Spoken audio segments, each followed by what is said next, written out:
রাসূল সাল্লাল্লাহু আলাইহি ওয়াসাল্লাম কেন চারজন মহিলার দুধ পান করেছিলেন? আসসালামু আলাইকুম ওয়া রাহমাতুল্লাহি ওয়া বারাকাতুহু। প্রিয় জান্নাতের পথের পথিক বন্ধুগণ, কেমন আছেন? আশা করি আল্লাহর অশেষ রহমতে অনেক ভালো আছেন।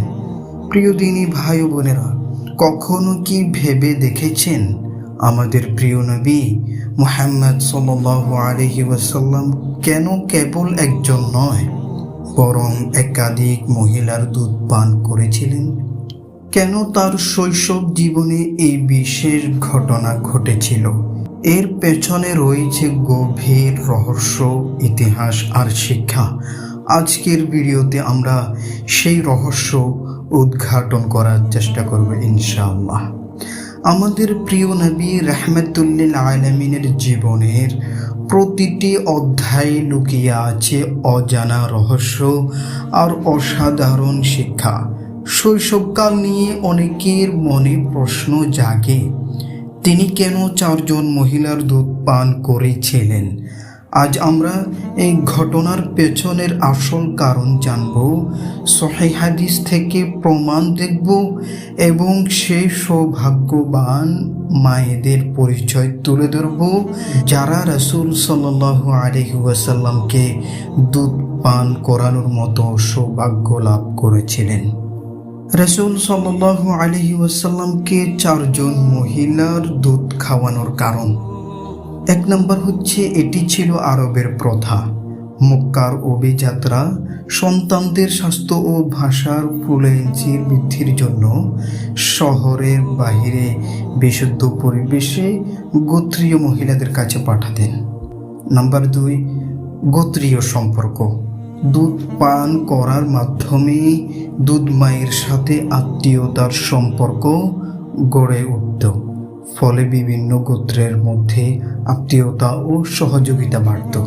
নাম্বার 3, শারীরিক ও মানসিক বিকাশ।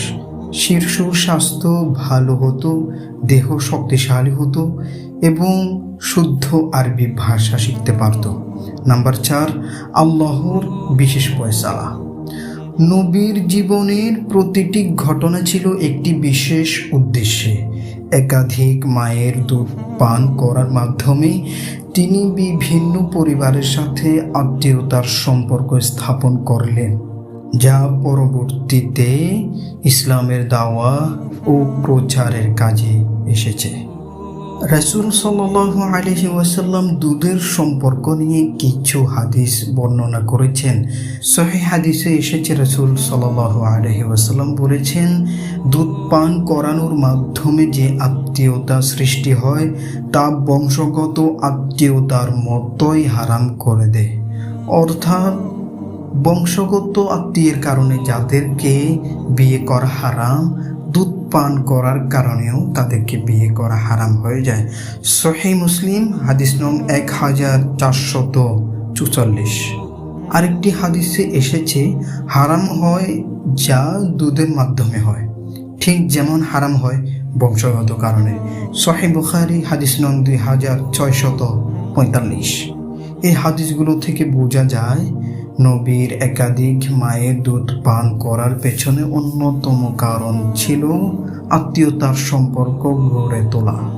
প্রিয় দিনী ভাইরা, এখন আমরা জানব সেই সৌভাগ্যবান মায়েদের পরিচয় যারা রাসূল সাল্লাল্লাহু আলাইহি ওয়াসাল্লামকে দুধ পান করানোর মতো সৌভাগ্য লাভ করেছে। 1 নম্বর, আমিনা বিনতে ওয়াহাব। তিনি ছিলেন নবীর জন্মদাত্রী মা। অল্প কিছুদিন তিনি নিজেই নবীকে দুধ পান করিয়েছিলেন। নাম্বার 2, সুয়াইবা। আবু লাহাবের দাসী ছিলেন। নবীর জন্মের সুসংবাদ দেওয়ার পর আবু লাহাব তাকে মুক্তি দিয়েছিলেন। তিনি নবীকে কিছুদিন দুধ পান করান। তার মাধ্যমে নবী সাল্লাল্লাহু আলাইহি ওয়াসাল্লাম ও হামজা রাদিয়াল্লাহু তাআলা আনহু দুধ ভাই হন। নাম্বার 3, হালিমা আস-সাদিয়া রাদিয়াল্লাহু তাআলা আনহা। তিনি ছিলেন বনু সাদ গোত্রের নারী। তিনি দীর্ঘ সময় নবীকে দুধ পান করান এবং লালন পালন করেন। তার ঘরে থাকার সময় অসংখ্য বরকত নেমে আসে। দুধ শুকিয়ে যাওয়া, উট হঠাৎ দুধে ভরে যায়, তাদের দরিদ্র দূর হয়ে যায়। এইভাবে আরও অনেক অলৌকিক ঘটনা ঘটেছিল হালিমাতুস সাদিয়া রাদিয়াল্লাহু তাআলা আনহার ঘরে। 4 নম্বর হচ্ছে একজন আনসারী মহিলা, তার পরিচয় সুস্পষ্ট নয়, তবে ঐতিহাসিকরা উল্লেখ করেছেন যে তিনি কিছুদিন নবীকে দুধ পান করিয়েছিলেন। আবার কেউ কেউ বলেছেন উম্মে আইমান রাসূল সাল্লাল্লাহু আলাইহি ওয়াসাল্লামকে দুধ পান করিয়েছিলেন। আর দুধ পান না করালেও তিনি রাসূল সাল্লাল্লাহু আলাইহি ওয়াসাল্লামের মায়ের মৃত্যুর পরে রাসূল সাল্লাল্লাহু আলাইহি ওয়াসাল্লামকে মায়ের মতো মাতৃত্বের দায়িত্ব পালন করেছিলেন। সুবহানাল্লাহ।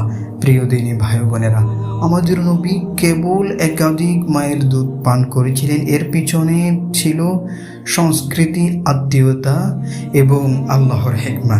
আল্লাহ পাক আমাদের সবাইকে বোঝার তৌফিক দান করুক, রাসূল সাল্লাল্লাহু আলাইহি ওয়াসাল্লামের সুন্নত মোতাবেক জীবন যাপন করার তৌফিক দান করুক।